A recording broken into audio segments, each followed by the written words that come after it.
104.9, hey, your favorite everyday. Real rhythm, feel the vibe. Wiz FM will never hide. Wiz FM will never hide.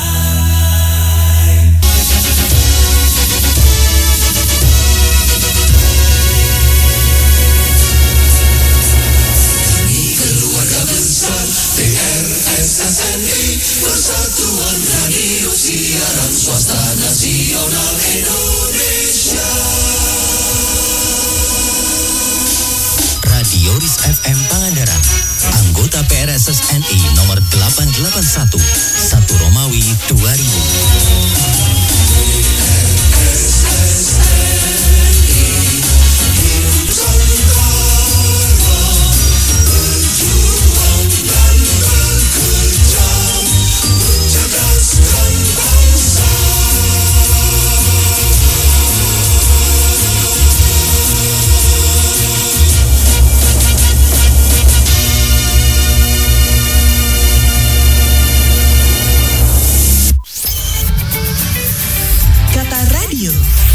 Sudut pandang radio di balik peristiwa. Disiarkan di 600 radio anggota Persatuan Radio Siaran Swasta Nasional di seluruh Indonesia. Banyak gosip yang bilang kalau BUMN itu sapi perahnya partai politik. Ada juga kabar burung yang menyampaikan kalau jabatan komisaris di BUMN memang dijanjikan untuk tim sukses dan relawan yang berhasil memenangkan presiden dan wakilnya. Maunya sih kita tidak percaya dengan gosip dan kabar burung itu. Tapi kalau melihat realita yang terjadi di lapangan, sepertinya gosip dan kabar burung yang beredar tidak bisa dianggap sepi. Ketika politikus PDI Perjuangan Emir Muiz diangkat menjadi komisaris PT Pupuk Iskandar Muda, seolah dunia tidak percaya.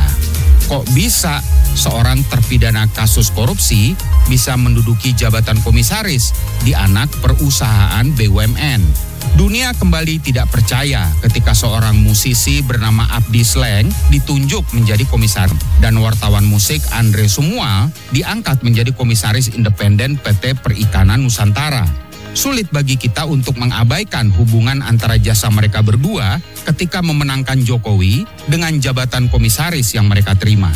Tapi sepertinya anjing menggonggong kafilah berlalu. Hal ini terulang lagi, dan lagi. Betapa semua kaget ketika Prabu Revolusi yang menyeberang dari tim sukses Ganjar Mahfud ke kubu Prabowo Gibran diberitakan menjabat sebagai komisaris independen PT Kilang Pertamina Internasional. Tak lama kemudian, Grace Natali, jubir TKN Prabowo Gibran, juga diangkat menjadi komisaris holding BUMN yang bergerak di bidang pertambangan. Puncaknya adalah ketika aktor Fauzi Baadilah, koordinator tim relawan pendukung Prabowo, ditunjuk menjadi komisaris independen PT Pos Indonesia. Kira-kira paham apa Fauzi Baadilah tentang problem Pos Indonesia yang saat ini hidup segan, mati tak mau? Sebetulnya sah-sah saja kalau penguasa menempatkan orang-orangnya pada jabatan strategis, termasuk menjadi komisaris di BUMN. Sepanjang sesuai dengan pengalaman, kualifikasi, dan kompetensinya. Karena ada hukum yang harus ditegakkan, ada etika yang harus dijaga. Pengurus partai politik tidak boleh menjadi komisaris BUMN. Komisaris BUMN harus memahami masalah manajemen perusahaan. Dia harus memiliki pengetahuan yang memadai di bidang usaha di mana dia akan ditempatkan. Tidak boleh rangkap jabatan dan tidak boleh menimbulkan benturan kepentingan. Terlihat dengan sangat telanjang bahwa penunjukan beberapa orang tim sukses dan relawan menjadi komisaris BUMN hampir semuanya bermasalah dan patut dipertanyakan. Saya Rafiq, komisaris Karang Taruna Cipinang Besar Utara. Sampai jumpa di Kata Radio berikutnya. Supaya obrolan Anda bersama teman lebih berisi, dengerin terus Kata Radio di radio kesayangan kamu. Sampai jumpa. Radio RIS Pangandaran segera melangkah ke acara berikutnya. Selamat mengikuti. 104.9, hey, your favorite everyday. Real rhythm, feel the vibe. Wiz FM